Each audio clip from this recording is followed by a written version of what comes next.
Hey, my name is Myles. I'm 52 years old, so I am, kind of 1.5 years post-op. And I think for me, that's a really interesting time to reflect on kind of where I've got to.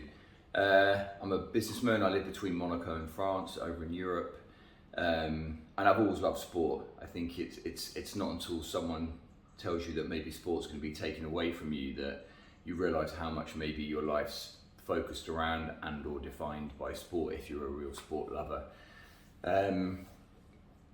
I guess I'm kind of one of those athletes that's reasonably good at a few things but not necessarily so exceptional at anything, but always had a central pillar of sport as a real base and anchor in my life.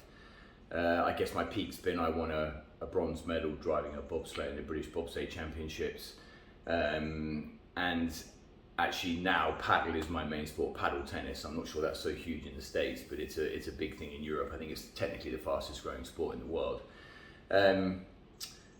I was working my way towards, since I'm over 50 now, I qualified for the seniors, and I was working my way towards playing for the Great Britain seniors team. And then sadly, basically the result of having a meniscus issue 20 years ago where I tore my meniscus medial on my right leg and had it trimmed, which I think Dr. Stone will tell you is not the way forwards. 20 years later, that operation caught up with me and I ended up bone on bone, just as the joints gradually get more and more together over time, especially if you play a lot of sport. So I'm probably playing paddle 5 days a week and training 3 times during the week as well. So I'm probably doing 10 to 12 hours of sport, fairly intensive sport a week. What was interesting was the knee progressively got painful and suddenly reached a point where I quite literally couldn't walk up or down a set of stairs. That happened quite quickly over a period of probably 2 or 3 weeks, and that was literally the point that the two joints started touching, and I basically started to strip the articular cartilage off my femur. I went and had an MRI and an X-ray, and I saw 3 surgeons basically over the period of about a week. I decided I wanted to fix whatever the problem was. I quite literally couldn't walk properly, let alone I had to stop sport. I couldn't do anything. And all the doctors told me, that's it, you're done, you need to stop sport. Well done, you've had a good run, you're 50 now. And basically what you need to do is wait 10 years until you're 60 and then you can have a knee replacement operation. And by the way, we don't do those under 50. So that was both Monaco and France were telling me that. And I also spoke to some people in the UK, although I never went to see those surgeons. And a lot of them were basically saying the same things. They're a bit suggesting try and manage it, hyaluronic acid or PRP. They're great protocols, but I think not once you've stripped your articular cartilage off, they're not. And it was, to be honest, pretty devastating.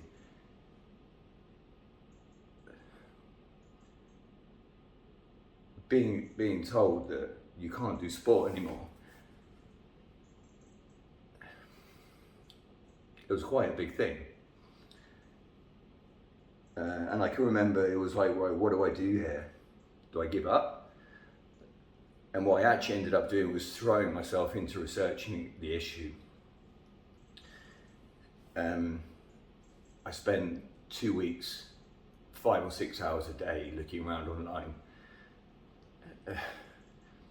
And it's interesting how emotional it makes me. And I kept coming back to Dr. Stone during my research, funnily enough. I read every paper of his I could. I read as much research as I could.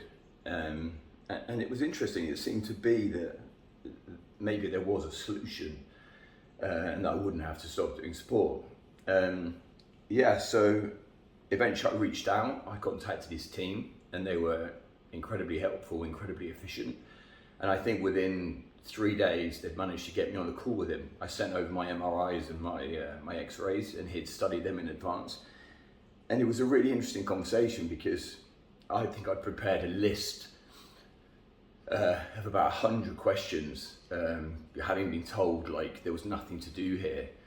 And I remember I was probably only on the call for about 8 or 10 minutes, and I think I got through about 3 questions, and in the end, Dr. Stone just kept repeating the same thing, which was, I can help you, come over here and we'll fix you, we'll get you back. You know, he asked me what was my objective, and it was like, look, I want to be able to sprint around, I want to be able to do sport at the same level that I've been operating until now, and look, my goal is still to try and play at the highest level for my age in, you know, in paddle. And he said, I can fix it. And I kept trying to ask him these questions, and it was almost like, are you listening to me or not? Like, I can fix it, just get yourself over here.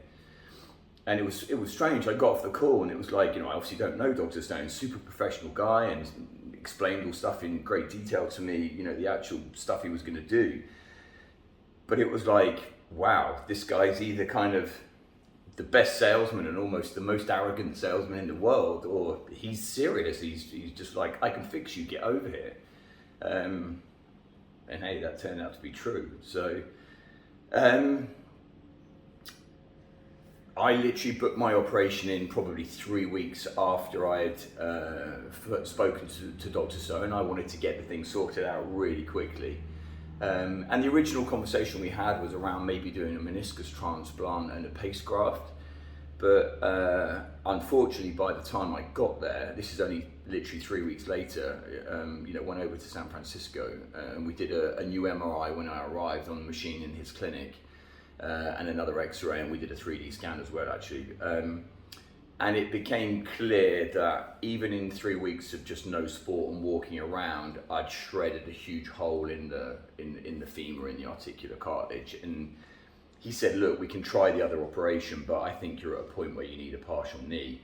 But he was like, look, the results are so strong with that. Why don't you speak to my physio team, who, by the way, are on site. They're literally next to his office, which is amazing. That works so well. And I ended up speaking to someone I think who'd been involved in more than 3,000 like knee rehabilitations. And they asked me lots of questions about me as a person and what I do and how much sport I'm doing. And they basically said, honestly, even if you could have a meniscus transplant and a pace graft, we think that you're the kind of candidate that would be better with a partial knee anyway. It's such a successful operation, but much more importantly, the recovery is so much quicker. And look, in hindsight, I'm so delighted that's what we did. I mean, I'll come on and speak about where I got to, but that whole process of like the conversation between the physio people, Dr. Stone, like everyone being in the loop, it was like this inclusive conversation which just made so much sense and put you in a position of being an inclusive part of the decision-making process, which I think was super valuable. In terms of the operation itself, I was in for 4 hours. The hospital's about half an hour away from the clinic, from Dr. Stone's clinic, and yeah, it's well placed. They look after you well. I was physically in that place for 5 hours in total, of which I think 4 of them were in the kind of operating part and recovery. I walked out on crutches. I mean, that still amazes me to this day.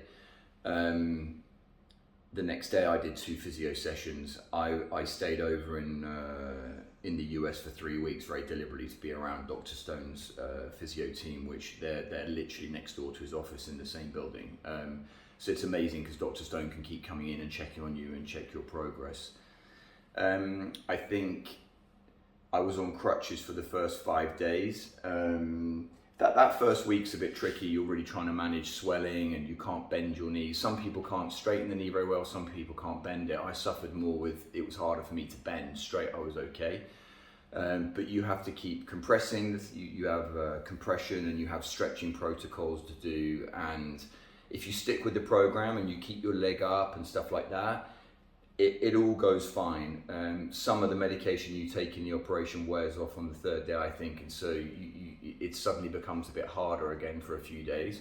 But it's just the first week. The first week is, you know, there's a bit of discomfort with it, but it's nothing you wouldn't expect and nothing that's not manageable. And if you stick to those protocols and you keep your leg elevated at night and all the things you're supposed to do, it's pretty common sense stuff. Yeah, and then you work at your if you work at your physio, you get out of it what you put back into it. For me, it was really getting flexion in the knee. That's the bit that was a bit more painful, and you push through stuff, and you keep working at it, and you get your mobility back. And then when you come home, you still keep doing the compression. I bought a red light therapy thing because I think it was good for the scar on my knee, which is unbelievable. I'm going to have a pencil line on my knee now. And I did actually after about 8 weeks. In terms of what did I notice, I lost about 2 centimeters off my quad on my right leg, which is normally next to nothing. And that came back, that was fully back probably at 8 weeks. And my vastus medialis, which is the muscle, say my right leg is just to the inside left of your knee, I lost that. You definitely lose some definition and some volume on that. Again, probably at 6 months, I'm back to 95% of where it was originally. So, and now there's no difference between my legs. So yeah, that's the hardest one I think to keep. I use some electrical stimulation stuff and all sorts of things to try and really manage that as best as possible. And there's specific knee exercises you can do to try and help with that. One of the, I guess, stranger things is you end up losing some sensitivity in the skin around your knee, but that's normal when you have, incisions in your leg, and obviously nerves get cut and stuff. But so it's a bit strange when you kneel on your knee. You don't have any pain, but it just feels a bit weird because you don't have the sensitivity in your leg in quite the same way. That gradually comes back. Even at 1.5 years, it's still not 100% back. I'm probably at about 70%, but it's not something that you don't notice it. It's not of any relevance, if you like. It's just if you ever just kneel on your knees, you're a bit like, oh, that doesn't quite feel the same. But again, it's not a pain thing. It doesn't make any difference. In terms of my pure physical progress, yeah, I think going from crutches to plyometric bounding at 7 weeks, back on the paddle court at 3 months, I managed to do a net jump, which is a psychological goal that I'd set myself for a year, believe it or not. And I did that at 3 months. After 6 months, 6 months after the operation, I won second place in the European Paddle League tournament in Dubai. I also managed to beat the British #1 and a French national team player in a friendly match that same weekend. So my paddle was back as good as it's ever been. I also skied on my leg that winter, and everything I've been doing is with zero pain. And I think the biggest thing for me and the biggest concern of mine going in was always, however good the operation is, will it always be in the back of your mind that you've got a weaker knee when you're doing sport? And categorically, I do not think about my knee when I'm playing paddle, I'm skiing, I'm doing anything. So I can fully lunge into my operated knee and rebound off it. I can sprint off the leg the same, both legs are exactly the same. And that for me is the biggest thing. I don't have that back of my mind thing where I'm worrying about my knee or I'm protecting that knee. Absolutely not. Even to the point, my left knee's probably almost feels like it's not as good as my right knee. And there's not really anything wrong with my left knee. Time to time you can still get sore knees if you do loads of sport, but that's both knees, like as in you can get lactic acid in things or whatever, like, just if you do lots of sport, you can feel joints in your body. You still have that, but general day-to-day stuff, yeah, the biggest thing for me is there is no second guessing, there is no hesitation, like I'm exactly as I was before. In fact, I'd even say the physios at Stone Clinic said to me, look, you're an athlete of a certain level, you know what your weaknesses are, and for example, I don't necessarily use the right muscles when I'm sprinting, I don't use my glutes enough and stuff, so we worked hard to train my glutes. I almost feel like I'm faster now than I ever was before I had a bad knee, which is crazy to say. And I think the general conclusion for me is, if people are telling you there's not a solution for your knee, I mean, please get Dr. Stone to have a look at your MRIs and your X-ray, and just, if he says he can't fix it, then he probably can't fix it, but he's the opposite. He's like, I want you skiing and playing sport and doing the rest of it like into your 80s, which that's the most amazing philosophy. And by the way, he's the same. So get a second opinion off Dr. Stone before you make your final decisions about what you're going to do, because I think he's got a solution, and I'm very, very grateful for what he's done for me. Thank you.